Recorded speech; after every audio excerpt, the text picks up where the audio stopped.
अध्याय 12 वचन 46 से 50 तक वचन ध्यान से सुने। ये वचन आपको आशीषित करेगा और आपको अनुग्रहित करेगा। मत्ती 12 अध्याय 46 से लेकर 50 तक हम आपके सामने पढ़ेंगे, ध्यान से सुने। जब वह भीड़ से बातें कर ही रहा था तो देखो, जब वह भीड़ से बातें कर ही रहा था, यीशु मसीह जब भीड़ से बातें कर रहा था तो देखो, यीशु की माता मतलब मरियम और उसके भाई बाहर खड़े थे और उससे बातें करना चाहते थे, प्रभु से मिलना चाहते थे। आगे का वचन, किसी ने उससे कहा, देख तेरी माता तेरे भाई बाहर खड़े हैं और तुझसे बातें करना चाहते हैं। आगे का वचन, यह सुनकर वो कहने वाले से उत्तर दिया, कौन है मेरी माता? प्रभु ने क्या कहा? कौन है मेरी माता और कौन है मेरा भाई? अपने चेलों की ओर अपना हाथ बढ़ाकर कहा, देखो मेरी माता मेरे भाई ये हैं। जब वो भीड़ से बातें कर ही रहा था तब उसकी माता और भाई बाहर खड़े थे और उससे बातें करना चाहते थे। किसी ने उससे कहा, देख तेरी माता तेरे भाई बाहर खड़े तुझसे बातें करना चाहते हैं। यह सुनकर उस कहने वाले को उत्तर दिया, कौन है मेरी माता, कौन है मेरा भाई? 49 में लिखा है, वो अपने चेलों की ओर अपना हाथ बढ़ाकर कहा, देखो देखो मेरी माता मेरे भाई ये हैं। जो मेरी बातों को मानते हैं, जो मेरी बातों को सुनते हैं, वही मेरी माता और मेरे भाई हैं।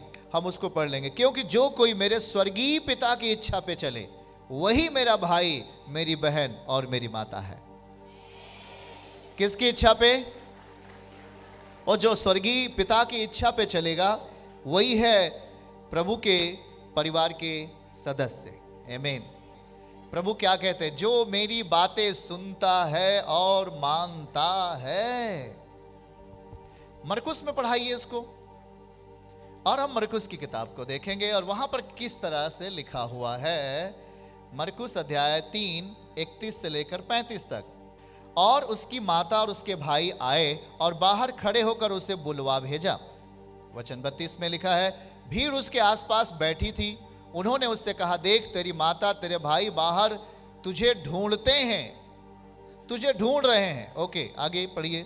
फिर उसने उत्तर दिया, मेरी माता मेरे भाई कौन है? कौन है मेरे माता मेरे भाई? उन पर जो उसके आसपास बैठे थे दृष्टि करके कहा, देखो मेरी माता मेरे भाई ये हैं। जो किसके पास बैठे थे?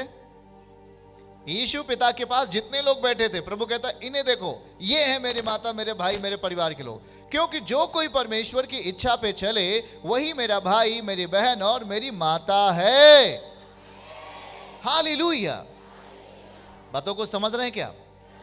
प्रभु मरकुस में कहता है कि इन्हें देखो जो मेरी बात सुन रहे हैं। बाहर आप हमें ढूंढ रहे हैं, किस लिए मुझे पता नहीं, किस उद्देश्य से ढूंढ रहे हो, पर वहां पर ऐसा लिखा है कि यीशु मसीह ने अपने चेलों को इशारा करके कहा, इन्हें देखो जो मेरी बात सुन रहे हैं, जो बैठ करके इतना दूर दूर से आकर के मेरे वचन को सुन रहे हैं, यही मेरे माता मेरे भाई और मेरे परिवार के असली लोग हैं। हालेलुया।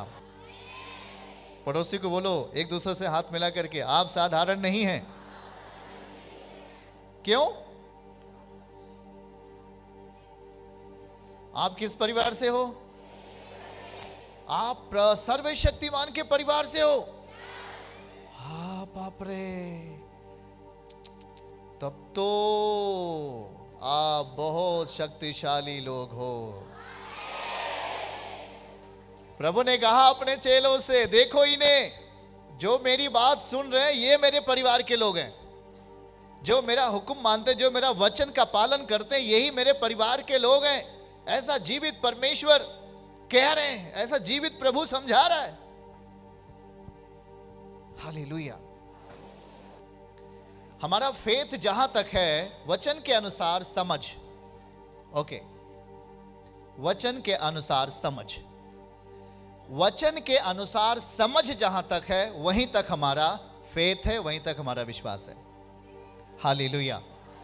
बातों को समझ रहे हैं कि नहीं? वचन को जितनी गहराई से हम समझ पाते हैं, वचन को जितनी ही आत्मा से हम उसको समझ पाते हैं, वहां तक है हमारा विश्वास। आमीन।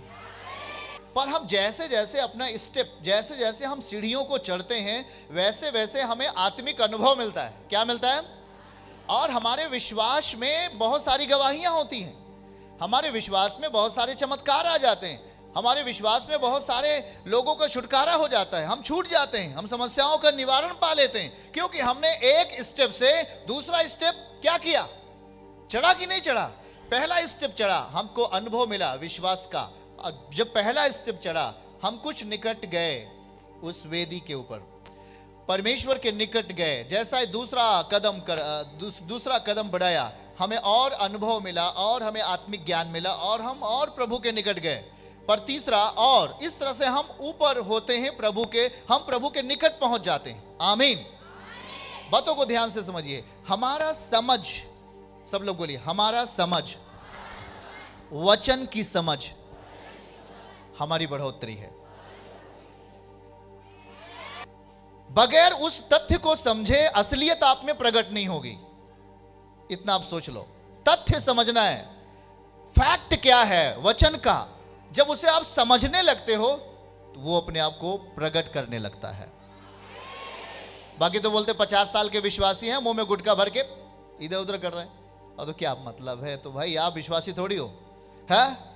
कोई आज बोलता है मैं 100 साल से विश्वास करता हूं, पर एक एक बंडल बीड़ी भरा हुआ है, और तुम मतलब क्या है ऐसा विश्वासी से?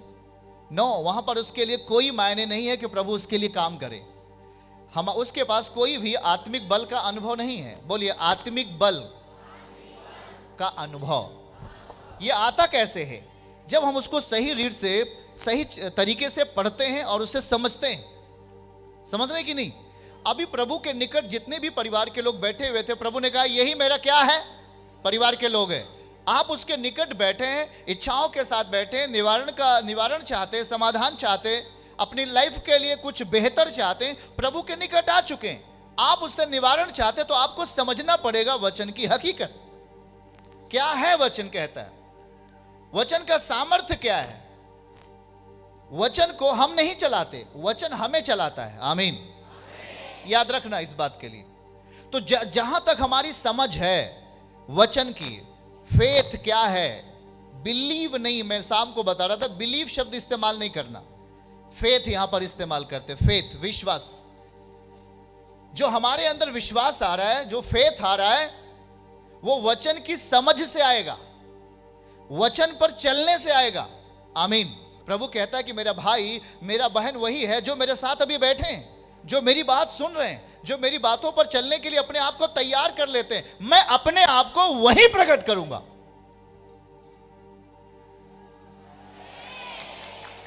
मैं अपने आप को वहीं क्या करूंगा? मैं उसी बहन के लिए, उसी बेटी के लिए, उसी बेटे के लिए मैं अपने आप को प्रकट करूंगा जो मेरी बात सुनने के लिए, मानने के लिए तैयार। आमीन। बातों को समझ रहे हैं कि नहीं? हाँ भाई, समझ रहे हैं ना? वचन की देखिए, जैसे जैसे, एक बात मैं और आपको बताता हूं, जैसे जैसे वचन की समझ आप में आती है, वैसे वैसे आपकी बुद्धि तेज होती है। चर्च की सभी प्रार्थनाओं को और परमेश्वर के दास के द्वारा टीचिंग सुनने के लिए और अपडेट्स को जानने के लिए हमारे इस चैनल को सब्सक्राइब करें और साथ में बेल आइकन को दबाएं, ताकि जब भी लाइव प्रार्थना हो तो सबसे पहले आप देख सकें।